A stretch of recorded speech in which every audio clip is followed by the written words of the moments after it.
halkani waa BBC oo aad ka dhagaysataan muujadaha gaagaaban efemada magaalooyinka qaar iyo barta internetkana ku leenahay bbcsomali.com.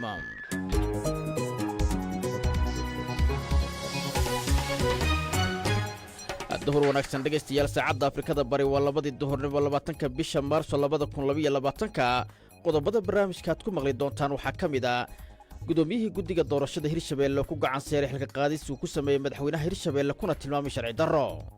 sharci ahaan wax tahay dastuuriya maaha, aniga waxaan ku joogaa warqad dikreeta ah oo xadiidka ra'iisul wasaaraha ka soo baxday. asagu proposal buu leeyahay inuu codsi geysto in xilka laga qaadi karo, laakiin asagu xilka qaadis ma sameyn karo.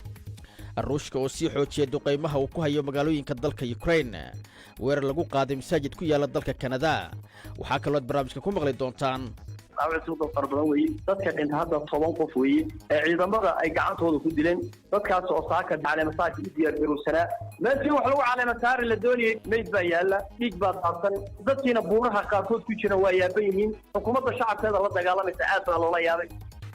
waa dad ku dhintay rasaas la sheegay in ay fureen ciidamada liyo booliska ee deegaanka Soomaalida ee Itoobiya iyo dabcan wararkii ugu dambeeyay ee ciyaaraha.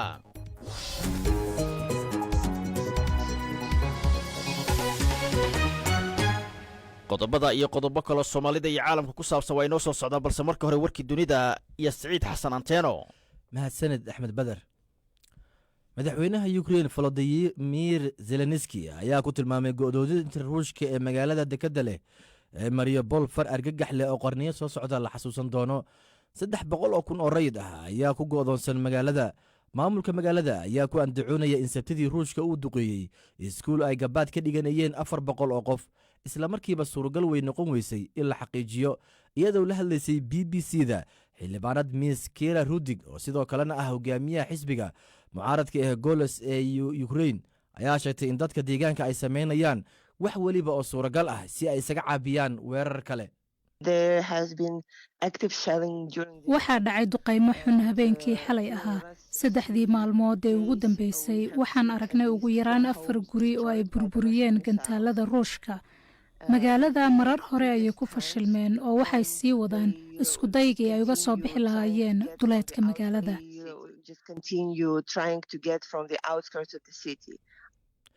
madaxweynaha Ukraine Volodymyr Zelensky ayaa lagu wadaa inuu maanta khudbad ka jeediyo baarlamaanka Israa'iil isagoo adeegsanaya hanaanka muuqaal ee fogaan aragga. wararku waxay intaa ku darayaan inuu barbardhigi doono halganka Ukraine ee ka dhanka ah duulaanka Ruushka iyo dagaalka taariikhiga ee Naaziga. ra'iisul wasaaraha Israa'iil ayaa ka gaabsaday inuu Ruushka ku dhaleeceeyo duulaanka uu ku hayo Ukraine iyadoo uu doonayo inuu dhexdhexaadiye noqdo.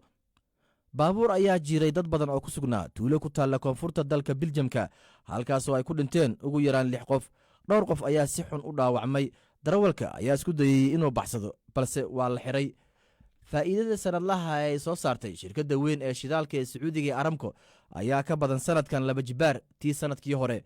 waxaa sare u qaaday faa'iidada shirkaddani sicirka sare u kacaya tamarta iyo soo kabashada dhaqaalaha adduunka. qiimaha shidaalka ayaa sare u kacay tan iyo markii Ruushka uu duulaanka ku qaaday dalka Ukraine. ugu dambeyn bariga Antarctica ayaa waxaa soo wajahay kuleel aad u sarreeya toddobaadkii la soo dhaafay.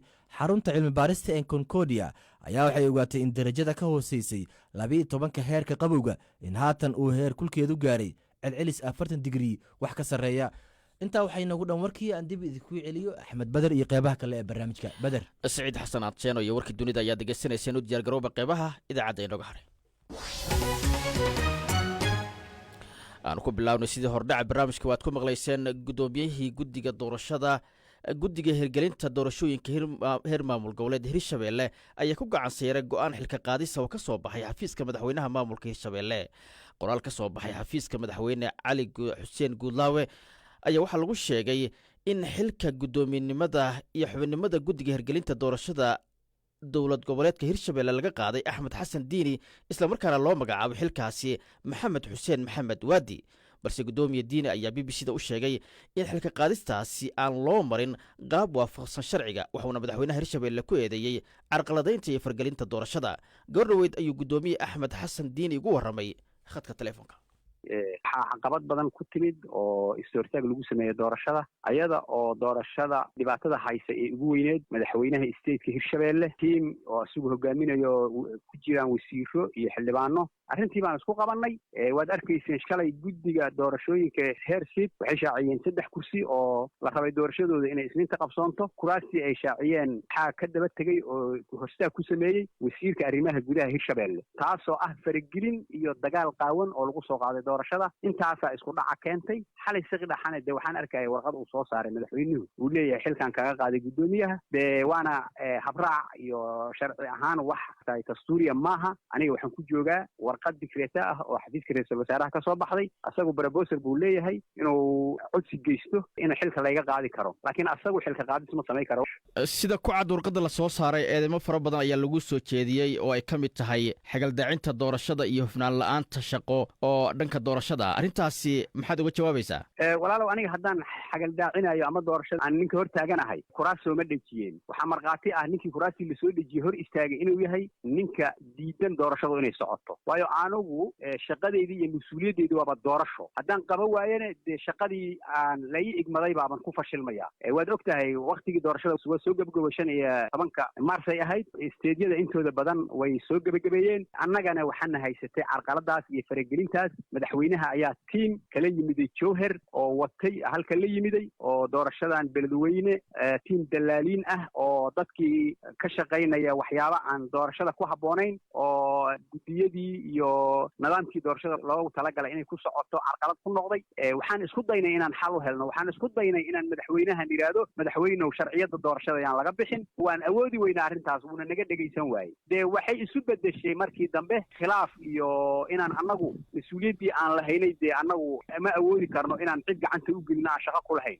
waan isla qabsanay waxaan idhahda doorashadan waa doorasho guddi madax bannaan baan nahay adiga ka madaxweyne ahaana waan kuu ogolnahay mas-uuliyaddaada laakiin cid kale oon shaqo ku lahayn annaga nala maamulayso intaas ayaa la isku qabtay dee waadna arkaysay oo wasiirka hirshabeelle inuu warqad soo saaray oo aniga doorasho aan shaaciye ku joojinayo taasaa markhaati madoonto ah eedeymaha kale ee lagu soo jeediyey waxaa ka mid a inaad baalmarteen habraaci doorashada oo kuraasta qaar aad dad u xirteen halkii tartan loo geli lahaa arrintaa ma jirtaa walaal waxba kama jiraan waad og tahay doorashadii ugu dambeysay si qurux badan 5 qofood kuraasi ku tartantay annagaa qabanay 4 qofood kuraasi ku tartantay waan qabanay kuraastii waxa ugu yaray ahayd oon qabanay 2 qofood tartan ah waxaan kuu sheegayaa marka annagu sidii doorashadaasu ay nidaamka iyo habraacu ahay baan u qabanay oon annagu waajibaadka u fulinaynay balse doorashadu cidday ka dhaqaaqi waysay oo diiday inay doorashadu socoto oo kursi kasta oon isku dayno inaan waafajino nidaamkii iyo habraacii iyo diiwaangelintii naga carqaladaynaysa oo dhahaysa dib u dhiga ayadoo dana laga leeyahay khaasa waa stateka madaxweynaha iyo tiim dalaaliina uu asagu wato oo dana qaasa kale doorashada waxa aad eedayn u soo jeedisay madaxweynaha hirshabeelle oo aad sheegtay in faragelin uu ku hayay guddiga maanta ka horna lagama maqal in madaxweynuhu uu faragelin ku hayo guddigeenna soo ma muuqato eedayntaasi mid aad ku difaacanayso xilka guddoomiyaha guddiga maya walaalow horta sideedaba mas-uuliyadda iyo markaad qof xil haya tahay ma habboona inaad wax walba ku hor ordo ama aad fududaato carqaladan iyo caqabadan way soo jirtay xataa xogta waad haysaan in madaxweynaha iyo madaxweyne ku-xigeenku isqabteen waxaana sabab u ahaa annaga ayaa dacwad u gudbinay madaxweyne ku-xigeenka oon yidhaahday war mas-uuliyaddii labaad oo hirshabeellaa tahay caqabadan baa doorashada haysata madaxweyne ku-xigeenka arrintaas inuu dhex gala isku dayey labadooda ayay arrintii ka tafatay calal aqal madaxweyne ku-xigeenku wuxuu yidhaahday anigu ma awoodi karo inaan madaxweynaha xakameeyo sidaasuu isaguna gacmaha uga qaaday dee aakhirkiina waxay dhaxashay inaan annaga iyo madaxweynihii isku soo bambaxno annagana mas-uuliyadda iyo waajibaadka aan leenahay doorashada guddi madax bannaan baan nahay dee intaasaa nalagu haystaa oo biyo kama dhibcaana oo markhaati leh oo ummaddu ay og tahay doorashadu inay ka dhaqaaqi weysay madaxweynaha kaasi waxa uu ahaa axmed xasan diini oo khadka telefoonka ugu warramayey dhegeystayaal waxaan isku daynay inaan xiriir la sameyno xafiiska madaxweynaha hirshabeelle balse nooma aysan suurtagelin iminkana jigjiga ugu yaraan 7 qof ayaa ku dhimatay dhowr kalena oo ay ku dhaawacmeen rabshado saaka ka dhacay magaalada Mombas oo dhowr iyo 40 kiiloomitir u jirta magaalada Jigjiga ee xarunta deegaanka Soomaalida Itoobiya sida ay sheegayaan dadka deegaanka dhacdadan ayaa timi kadib markii ay ciidamo boolis isku dayeen inay hor istaagaan xaflad dhaqan oo mid ka mid a beelaha magaaladaasi ay ku caleyma saarayeen ugaaskooda. booliska ayaa la sheegay in risaas ay ku fureen dad mudaharaadayay kuwaasi oo ka caraysnaa is-hortaagga ciidamadu ay ku sameeyeen xafladda caleymasaarka. haddaba si aan wax badan uga ogaano khasaaraha ka dhashay ayaa waxaa iga warramay ugaas cabdi shukri axmed baashane oo ka mid ah dhaqanka dadka booliska ay laayeen. saaka meesha soo u dhiceen waxa weeye meesha waxa lagu caleema saarayay oo la doonayay reerkaas inay ku caleema saartaan nin ugaasa oo reerkaa matala oo dadka garwadeen u noqda muddo 2 bilooda intaa way socotay. arrinta xukuumadda meel walba waa la gaarsiiyey, degmada laga soo bilaabay gobolka la mariyay, xilliga meel walba laga dhax qaatiyay, cid walba waa loo tagay, qaybta nabadgelyada waa loo tagay. arrin noocaas oo hoggaanka nabadgelyada mubashir oo fasaxay bay ahayd. kadib haddana waxaa soo noqotay arrin meel ay ka xidhan tahay la garan waayay bay ahayd. arrintu arrin noocaas ahayd oo lagu caleema saarayeen. marka waxaa noola sheegay in meesha khasaare uu ka dhacay. imise qof ayaa ku dhimatay? dhaawacuse waa imisa? hadda dadka dhintay sida dhabta hadda naloo sheegay 10 qof weeye. dhaawac waa ka badan intaas, dhaawac sidoo far badan weeye. dadka dhintay hadda 10 qof weeye ee ciidamada ay gacantooda ku dileen. dadkaas oo saaka caleema saarka u diyaar garowsanaa kadib markii gaadiidkii iyo xaabadii iyo kuraastii iyo nidaamkii iyo sharaacii markii la hakad geliyey ayaa waxay sameeyeen goobtiyada ahayd laamida ku bannaan baxeen. haye markay bannaan baxeen kadib maxaa dhacay? kadib markay goobtii ku bannaan baxeen waxaa dhacday xabad nool baa madaxa lagala dhacay. waa dadkaa 10 qof gaaraya shacabka ah oo ma caleema saaran kartaan oo ka socota. waa arrinta ugu yaabka badan weeye. taakhirow dad caleema saaranaya nin ugaasa oo garwadan ka noqda reerka xukuumadda dhan in arrintaasi meesha la maarin waayo oo xabad dadka madaxa lagala dhaco arrinta ugu yaabka badan weeye. waxaad ii sheegtay intaysan xafladda dhicin ka hor in la joojiyey. markii la joojinayay yaa idin yimid oo idin yiri joojiya xafladdani ma dhacayse? waxaa jira oonanu goobjoog olaha marka la hadlayey mubashir markuu fasaxay hoggaan ku-xigeenka dowladda deegaanka waa weydino waxaan nidhi niyo arrintan meel ay ka cakiran tahay ma garanayno. wuxuu siyaasad maaha, baarlamaan maaha, wax dhul iyo xuduud ku salaysan maaha, waa duq reer loo caleema saarayo. wuxuu yidhi xilligaas anuu ma garanayo cidda laakiin joojiya tiri waxay ahayd qaybaha nabadgelyada cid abayd cidda joojiya lahayd iyadu. waxaad ii sheegtay in dad badan ay ku dhaawacmeen. ka waran iminka dhaawacii iyo halka loo qaaday? dhaawacii qaar meeshii buu yaallaa, qaar waa la soo qaaday oo referaalka la keenay. meydkii ciidamay aasin, meydkii la jigjigay wuxuu daba daadsan yahay bombaad. marka dhaawaca laakiin madaxiisi waa la keenay. qaarra degmooyinkii waxaa la geeyey qabaryo dadku ka kala yimaadeen oo sida booraal oo kale iyo aanan iyo meelahaasa qofkii la carari karay xabadda. dadkii uu dhex ordi karin xaggaasu tegey. ruuxii aan dhaqaaqi karin hadda xaggan wuxuu usoo haddii la qaarkood la keenay jigjiga. ilaa imika ma jirtaa wax dowladda dhankeeda ah oo aad la xiriirteen dhibaatadan dhacday aad la socodsiiseen? way jirtaa. saaka waa la wada ogyahay oo goobtan waa la tegey oo xubno fara badan baa tegey. ciidanka laftigiisu ma aha, saraakiil baa ku jirta, toosna waa la isugu wada xidhan yahay. janankaa og oo saaka ka soo hadlaya dhagaxbuur waa la ogtay. waxaan xukuumadda hogaamada soo hadlay cid waliba waxaan waa la ogsoon yahay. hadda wax la hubo weeye. dadkaana xalkoodana dee dad masaakiina oo lagu ciyaaray wax dowladda iyo dadka ka dhexeeyana uusan jirinba. laba qabiiloo islaynayso kolkaa xabad ka dhex socotayna ayna jirin. in go-aanka noocaan ahe wax lama qaban kara aana arrin la yaaba ay tahay. waa la ogsoon yahay. saaka xukuumadda aad way ka baxan tahay, cid waliba waa ogsoon tahay. bal hadda ka warran jawiga magaaladii dhacdadan ay ka dhacday caleemasaarka inay ka dhacdo lagu waday balse dhibaatadan ay ka dhacday. meeshii wax lagu caleema saari la doonayay dhiig baa yaal, meyd baa yaalla, dhiig baa daadsan. dadkii farxadda iyo wanaagga sugayey caawa murugo. meesha ilaa 10 qof waxay ku dhimatay waad garanaysaa. waa nin la dhashay, nin aflooyahay, nin walaashii. mushkiladaasaa taagan meeshii. dadkiina buuraha qaarkood ku jira waa yaaban yihiin. xukuumadda shacabkeeda la dagaalamaysa aad baa loola yaabay. haddii xitaa meesha tuhu ku jiro dowladda lafteeda tuhu ku jira intay tagtay inay ogaateen. iminka maxaa idin qorshaysan haddii aad tihiin odayaashii goobtaasi ku sugnaa iyo weliba caleemasaarka qabanqaabinayay? annaga waxaa noo qorshaysan arrintan waa arrin la yaab leh inaan dowlad deegaanka dhan la dhex wareegaysano. warnimo yaho ninkan aan caleema saarano oo cidna haysatana aan geli weyne joojiyana laleeyahay. arrintii markaan qaajiyaysanina arrinkani ka dhacay annagu inaanu ninkii caleema saarnaa waa jecel lahay. halkii baan kasii wadayna mana joojinayno. haddii dadka lagu sii laynayana waa lagu sii layn. wax shuruudahoo looguma laayana ma garanayno. wax dhiboo jira xukuumaddu dhinacay ka taagan tahay ama waxaan qaabkay u aragtana weli waan fahmi lahanay annagu. kaasi wuxuu ahaa ugaas cabdishukri axmed baashane. dhanka kale waxaan isku daynay inaan la xiriirno taliyaha guud ee ciidamada booliska dowlad deegaanka balse kama uusan jawaabin wicitaanka b b c da. halkaad nagala socotaana waa laanta afka soomaaliga ee b b c da. b b c waxaad ka heli kartaa wararkii ugu dambeeyey ee Soomaaliya iyo caalamka oo dhan maalin walba.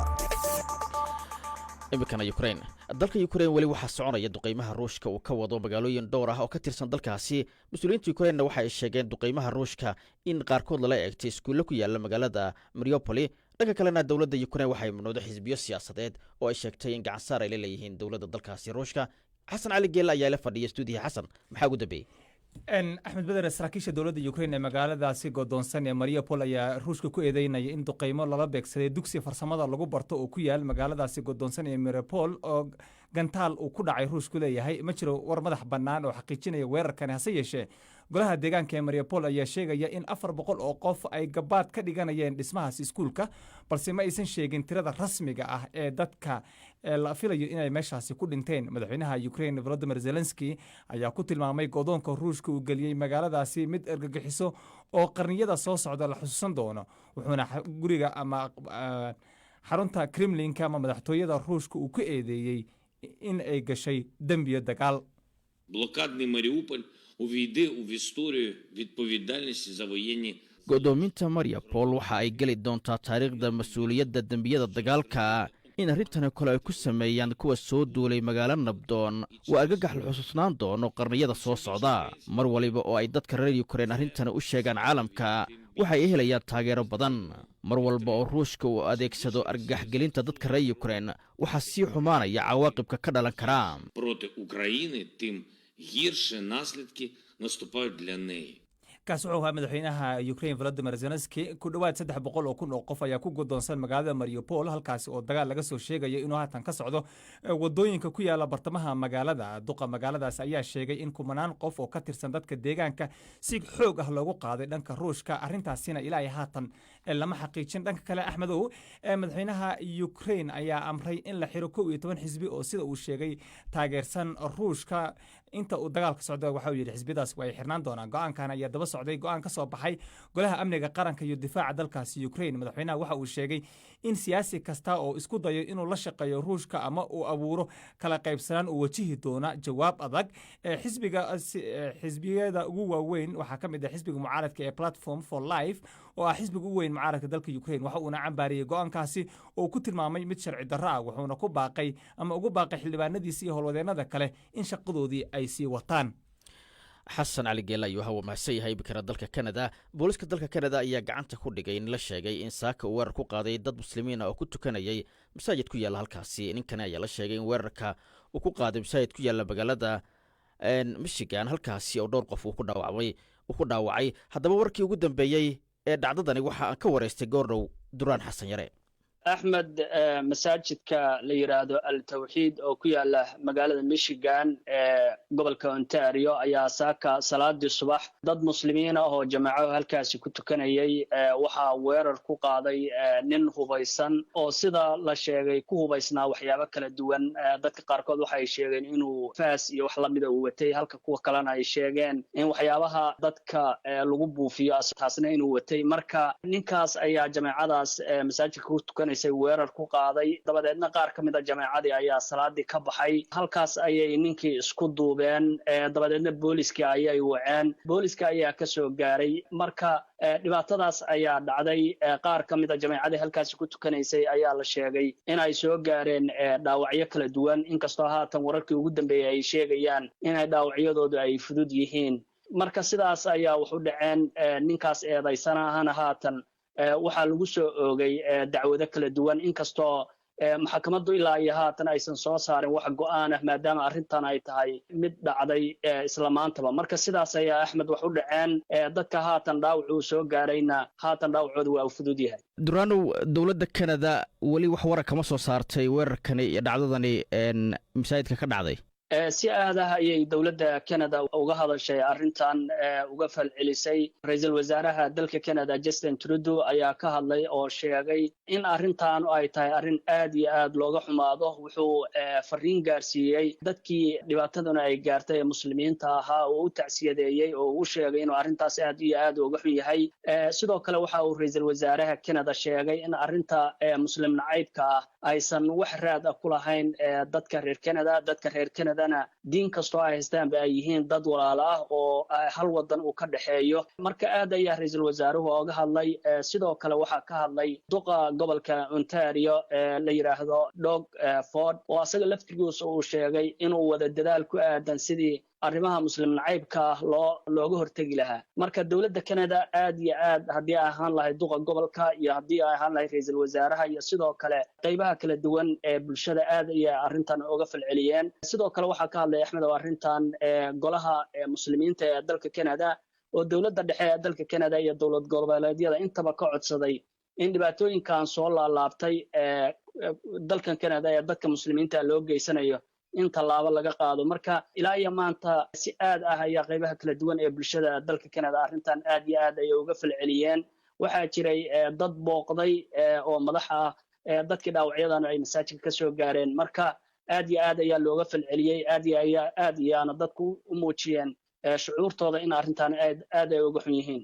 Durano muddooyinkii u dambeeyey muslimiinta Canada waxa ay ka cabanayeen islaam nacayb lagula kaco. Bal dhacdooyinkii kale ee ugu dambeeyey haddii aad dib noo xusuusiso. Dhacdadan waxa ay tahay Axmed oo dhacdadii ugu dambeysay oo maanta dhacday muddooyinkan dambe waxaa jiray dhacdooyin badan oo meelo kala duwan oo ku yaala dalkan Canada ka dhacay. Meesha haatan aan kala hadlayo magaalada tan Edmonton waxaa jiray masaajidyo dhowr jeer lagu soo tuuray warqado ay ku qoran yihiin muslim nacaybka.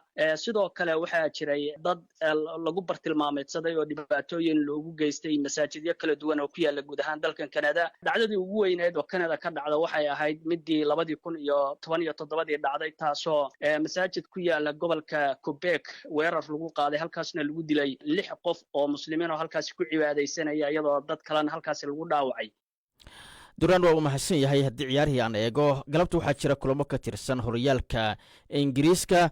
waxaa ciyaari doona ciyaarta ugu horeysa Leicester City iyo waliba Brentford, halka ciyaarta kale caawa fiidkii ay dhici doontana ay ku balansan yihiin kooxaha Tottenham iyo waliba West Ham oo ka wada tirsan magaalada London. iminkana waxaanu soo gaarnay xilligii baafinta maanta waxaa stuudiyaha BBC da Nairobi si toosa idinkaga soo tabinaya anigoo ah Jabaal Axmed Raxmaan iyo Fartuun Ismaaciil. Fartuun, mahadsanid Jamaal. baafinta ugu horeysa maanta waxay naga soo gaartay Muno Xirsi Jaamac oo joogta Kismaayo. waxay baafinaysaa Jaamac Xirsi Jaamac waxa uu wardambeysay isagoo ku sugan Uganda sanadii 2019. haddaba haddii uu maqlayo Jaamac Xirsi Jaamac ma ay jirto cid garanaysa fadlan warkiisa hala gaarsiiyo Muno Xirsi Jaamac iyadoo wixii waraa loo sii marsiin karo xafiiska baafinta bisha cas ee ku leedahay Kismaayo. xaawo cali warsame oo joogta Afgooy waxay iyadoo wixii waraa loo sii marsiin karo xafiiska baafinta bisha cas ee ku leedahay Kismaayo. Ibraahim Cabdiqaadir Faarax oo jooga Walaweyn waxa uu baafinayaa Salaad Cabdiqaadir Faarax oo ugu wardambeysay isagoo ku noolaa dalka Yemen sanadii 1993. haddaba hadduu maqlayo Salaad Cabdiqaadir Faarax ma jirto cid garanayso fadlan warkiisa la gaarsiiyo Ibraahim Cabdiqaadir Faarax iyadoo wax wara loo sii marin karo xafiiska baafinta bisha cas ay ku leedahay Walaweyn. Ismaan Yuusuf Xasan oo jooga Kismaayo waxa uu baafinayaa Asli Yuusuf Xasan waxa ugu wardambeysay iyadoo ku sugan dalka Mareykanka sanadii 2018.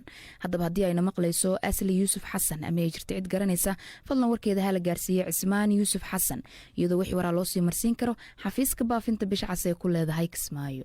Xaliimo Cali Nuux oo joogta Qoryoole waxay baafinaysaa Cusmaan Xasan Cusmaan oo ugu wardambeysay iyadoo ku noolaa dalka Liibiya sanadii 2000. haddaba haddii uu maqlayo Cusmaan Xasan ama jirto cid garanayso fadlan warkiisa la gaarsiiyo Xaliimo Cali Nuux iyadoo wixii hore loo sii marin karo xafiiska baafinta bisha cas ay ku leedahay marka. Faadumo Ramazani Muuya oo joogta Kismaayo waxay baafinaysaa Cabdilqaadir Ramazani Muuya waxa uu wardambeysay isagoo ku sugan Tanzania sanadii 2010. haddaba haddii uu maqlayo Cabdilqaadir Ramazani Muuya ama jirto cid garanaysa fadlan warkiisa hala gaarsiiyo Faadumo Ramazani Muuya iyadoo wixii waraa loo sii marsiin karo xafiiska baafinta bisha cas ee ku leedahay Kismaayo. Casaad Jibriil Nuur oo jooga Sablaale waxa uu baafinayaa Malyuun Jibriil Nuur oo ugu wardambeysay oo ku noolaa dalka Mareykanka sanadii 2014. haddaba haddii ayna maqlayso Malyuun Jaabir ama jirto cid garanayso fadlan warkeeda hala gaarsiiyo Casaad Jaabir iyadoo wixii waraa loo sii marin karo xafiiska baafinta bisha cas ee ku leedahay marka. Ciise Yuusuf Muuse oo jooga Kismaayo waxa uu baafinayaa Maxamed Yuusuf Muuse waxa uu wardambeysay isagoo ku sugan dalka Mareykanka sanadii 2017. haddaba haddii uu maqlayo Maxamed Yuusuf Muuse ama ay jirto cid garanaysa fadlan warkiisa hala gaarsiiyo Ciise Yuusuf Muuse iyadoo wixii waraa loo sii marsiin karo xafiiska baafinta bisha cas ee ku leedahay Kismaayo. yuusuf iftiin oo jooga afgooye waxa uu baafinayaa xaliimo xuseen cabdulle ugu wardambeysay iyadoo ku noolay dalka jarmalka sanadii 2011 haddaba haddayna maqlayso xaliimo xuseen ama jirto cod garanayso fadlan warkeedaha la gaarsiiyo yuusuf iftiin iyadoo wix hore loo sii marin karo xafiiska baafinta bisha cas ay ku leedahay afgooye. xasno muumin yuusuf oo joogta kismaayo waxaay baafinaysaa cali muumin yuusuf waxaa ugu wardambeysay isagoo ku sugan dalka kanada sanadii 2018 haddaba haddii uuna maqlayo cali muumin yuusuf ama ay jirto cid garanaysa fadlan warkiisa hala gaarsiiyo xasno muumin yuusuf iyadoo wixii waraa loo sii marsiin karo xafiiska baafinta bisha cas ee ku leedahay kismaayo. cali abuukar hilowle oo jooga qoryoole waxauu baafinayaa cali xasan hilowle oo ugu wardambeysay isagoo ku noolaa dalka maraykanka sanadii 2013 haddaba hadduu ina maqlayo cali xasan ama jirto cid garanayso fadlan warkiisa hala gaarsiiyo cali abuukar iyadoo wix hore loo sii marin karo xafiiska baafinta bisha cas ay ku leedahay marka. cabdiraxmaan cabdi bare oo jooga kismaayo waxa uu baafinayaa cabdifataax cabdi bare waxaa ugu wardambeysay isagoo ku sugan dalka sacuudi carabiya sanadii 2017 haddaba haddii uuna maqlaya cabdifataax cabdi bare ama ay jirto cid garanaysa fadlan warkiisa hala gaarsiiya cabdiraxmaan cabdi bare iyadoo wixii waraa loo sii marsiin karo xafiiska baafinta bisha cas ee ku leedahay kismaayo. maryan cali cumar oo joogto kismaayo waxay baafinaysaa xuseen cali cumar oo ugu wardambeysay iyadoo ku noolay dalka kenya sanadii 2012 haddaba haddii uuna maqlayo xuseen cali ama ay jirto cid garanayso fadlan warkiisa hala gaarsiiyo maryan cali iyadoo wix waraa loo sii marin karo xafiiska baafinta bisha cas ay ku leedahay kismaayo. asli maxamuud yaxye oo joogto kismaayo waxa ay baafinaysaa cali maxamuud yaxye waxa ugu wardambeysay isagoo ku sugan dalka maraykanka sanadii 2018 haddaba haddii uuna maqlayo cali maxamuud yaxye ama ay jirto cid garanaysa fadlan warkiisa hala gaarsiiye asli maxamuud yaxye iyadoo wixii waraa loo sii marsiin karo xafiiska baafinta bisha cas ay ku leedahay kismaayo. yuusuf muuse muunya waxa uu baafinayaa lohito ramzani ado oo ugu wardambeysay isagoo ku noolaa dalka kenya sanadii 2010 haddaba hadduu ina maqlayo lohito ramzani ado ama ay jirto cid garanayso fadlan warkiisa hala gaarsiiyo yuusuf muuse muunya oo iyadoo wix waraa loo sii marin karo xafiiska baafinta bisha cas ay ku leedahay kismaayo. muumino cumar xuseen oo joogta kismaayo waxa ay baafinaysaa bakar cumar xuseen waxaa ugu wardambeysay isagoo ku sugan dalka kanada sanadii 2013 haddaba haddii uuna maqlayo bakar cumar xuseen ama ay jirto cid garanaysa fadlan warkiisa hala gaarsiiyo muumino cumar xuseen iyadoo wix waraa loo sii marsiin karo xafiiska baafinta bisha cas ee ku leedahay kismaayo. baafinta ugu dambeysay maantana waxay naga soo gaartay zaynab zubayr waxay baafinaysaa maxamed zubayr oo ugu wardambeysay isagoo ku noolaa dalka tanzania sanadii 2011 haddaba haddii uuna maqlayo maxamed zubayr ama ay jirto cid garanayso fadlan warkiisa hala gaarsiiyo zaynab zubayr iyadoo wix waraa loo sii marin karo xafiiska baafinta bisha cas ay ku leedahay kismaayo. baafintiina waa naga intaa.